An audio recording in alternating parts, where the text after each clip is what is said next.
I wish I could begin by telling you the story of my birth, but that would have to come from Mom, and would probably be about labor pains and all sorts of those things that women complain about. Just joking. I respect the childbearing humans who sacrifice so much of themselves so that we can be here. I love you, Mama.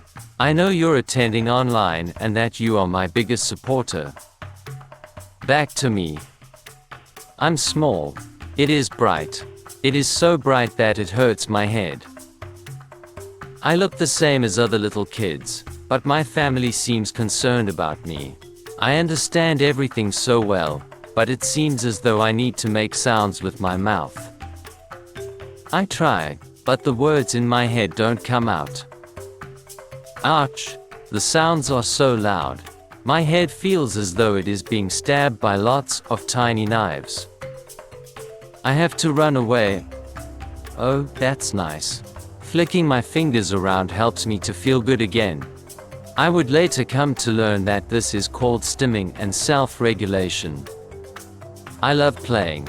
I play by putting toys and other things in a neat order.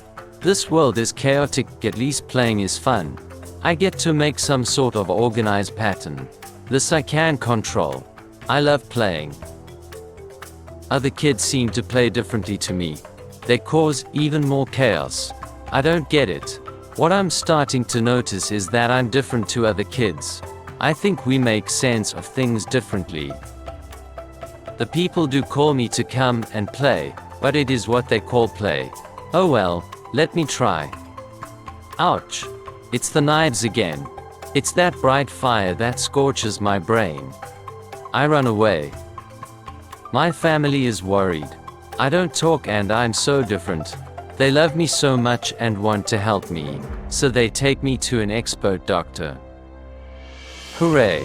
He will be able to tell them that I'm just fine and he will know how my beautiful brain works. I'm so excited. What? This is absolute rubbish. I thought he is an expert on people like me. Why is he so stupid?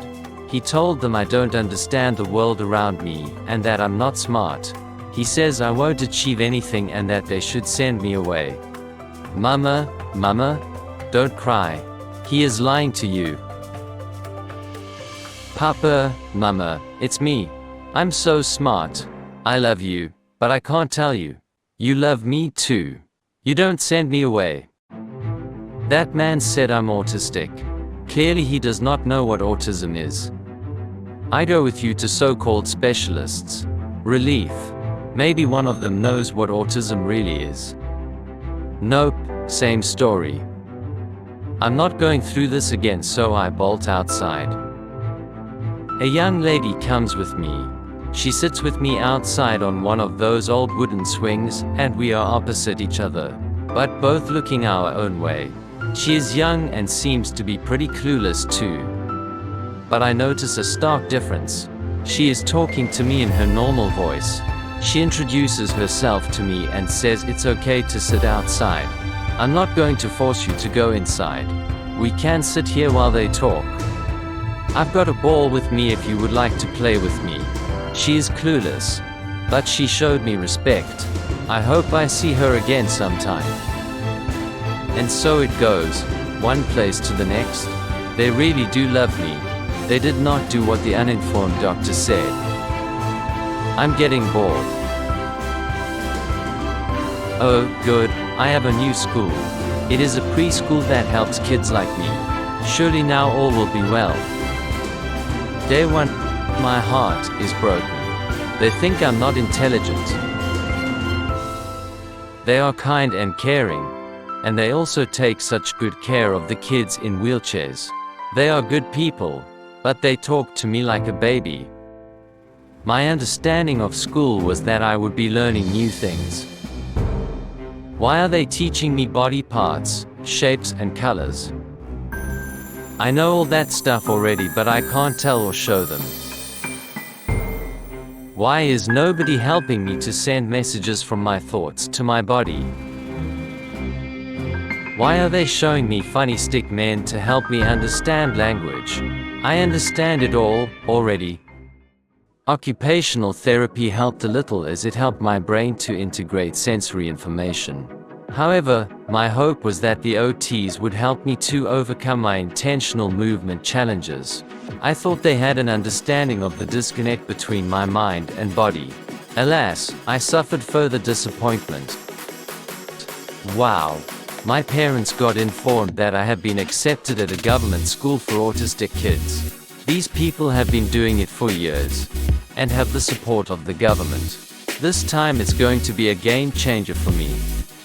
Another heartbreak. This time a big one, because I'm starting to realize that this seems to be the norm. Experts in autism know all about autism. What does this mean for the rest of my life? Excuse my language, but there is just no better way of saying it. By this time I have been united with a young speech therapist from the swings. I learned to say a few words, but we were both aware that nothing was helping me escape my silent jail. Yes, we failed miserably together, but she gave my parents and I hope. The hope came from her awareness that she did not know it all, and so she continued trying and kept introducing new things. The ignorance of the world would get to me at times, and so I would curl up on her lap and cry. I had to believe that she, just like my parents, would continue pushing for a way to truly get the support I need. The school starts calling my parents in for meetings. In summary, it seems like they feel as though I'm too autistic for an autistic school. Sure, I can exchange pictures to say, I want juice, but how does that improve my life? I can't help myself to juice or point at it. Why the stupidity of 1,000 pics? I can read. Why is nobody realizing this? It is time to move on. ABA is all the rage these days, and off I go, with new hope that we have finally found the people who have insight on folks like me. Star Academy, here I come with the greatest amount of willingness to embrace the support I truly need. Please star, be that shining light in a sky of darkness. Please star, light my way, light my way. Here I'm. Oh, it's not light. It's a dark black hole. I sink into a phase of depression. They don't want to help me be me. They want to torture the me out of me. I'm an animal now. I get trained like a dog. They would hold my food. They try to force me to stop stimming or moving around. They want to kill the things that make me, me. Tortured into compliance. I can fight it. I will fight it. I'm fighting it. I just can't anymore. I can't fight. You have broken my spirit. I give in. I realize that here it is do or die. I break. I start crying when I feel safe. I hide in my friend's lap. She lets me cry. Her and my dear parents decide I'm not staying there. They heard my cry. It was not even a full year, but that was my year of darkness. God, you created me like this. Help them find a way. God, you were with me through my dark days. Restore my spirit. Guide the good ones and help them find a way. God, you want me to be me. Help me, I will help the others. God, help me build my faith. Restore my hope and mend the pieces of my broken heart. Or if I go to a center for severe disabilities, I had no expectations. They don't see the real me. But I will enjoy the horse riding and recycling while I pray for help. My parents continue sending me to see my friend. They have developed a relationship of trust. Time passes, but I refuse to give up hope. God made me like this on purpose. He knew what I could do one day. Life becomes tedious and boring. The days were dark sometimes, but I know there will be light. One day Mom gets a call from our friend. I might add that she is not as clueless as she was a decade ago. She found a new method for chaps like me, and Mom signs me up without hesitation. My friend has a baby of her own now. but the search for meaningful communication continues. I start up with 2 of her colleagues who treat me with respect. Relief. When it begins with, "I know how smart you are, but that you just struggle to move your body," then you know you are onto something big. This is it. This is my tool to freedom. I practice for months and years on end. I get to the point where I can start communicating my own thoughts. The black hurricane is not born, he is unleashed. My friend is back, and every Friday, an amazing woman comes to watch me pointing out my thoughts. We grow so fond of each other, and I give her the nickname of Snow White Mother. Snow White Mother is starting a school that presumes competence in me. She asks for my input before she begins. Isn't that refreshing? It's called the Sisu Hub. Sisu means determination and grit even under the most grueling circumstances. That was me. I had Sisu when the star was actually a black hole. I cut up my old uniform and off I go. Thanks Papa. Thanks Mama. You never gave up on me. Sisu Hub was blissful. I continued with the letterboards with my now 2 friends, hi Bianca, and I got an education at the same time. Guess what? No shapes and no colors. Now I can spell out my thoughts. Now I can speak up for those who can't.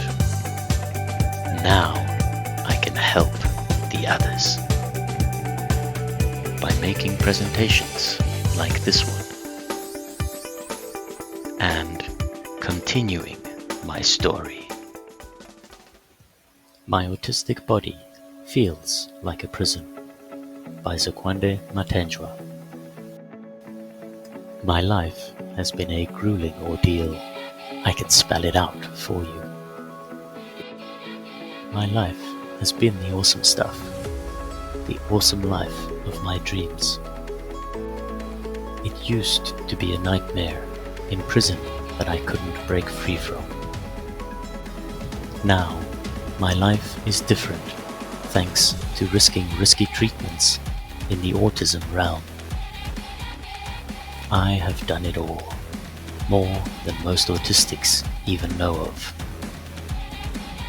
Like learning to point at letters on a letterboard to communicate. This is how I have been communicating to you up to now, by pointing to each letter of each word. I began life trapped in a body, silent and chaotic, that could on a whim decide to go completely berserk. Now, my body feels like I belong, and I am grateful so much God made me this way. So autistic, I can't produce speech because my body doesn't listen to my head. I had to work really hard and over a long time to have mobile control of my arm, so that I can point to a letter when I want to. Till I spell out my words.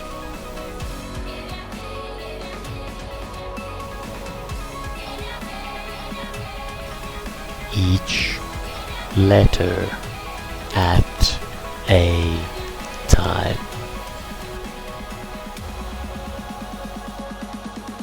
My autistic body doesn't only halt my motor control, but also really can't arrange all of its sensory inputs.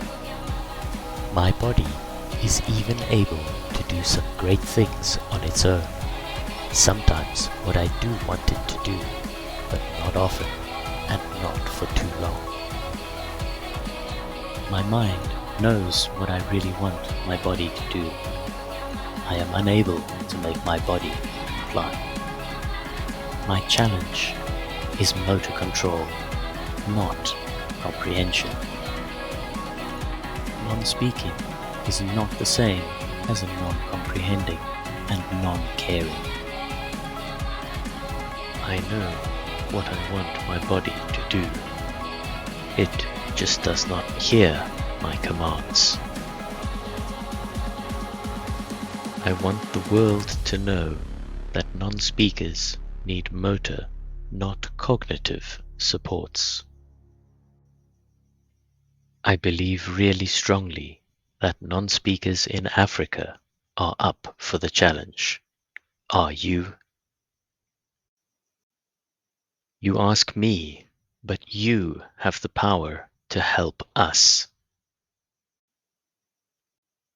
Thanks for listening. Mathenjwa out. Now I hand back over to me to continue this. Zekwande, yes? Over to me.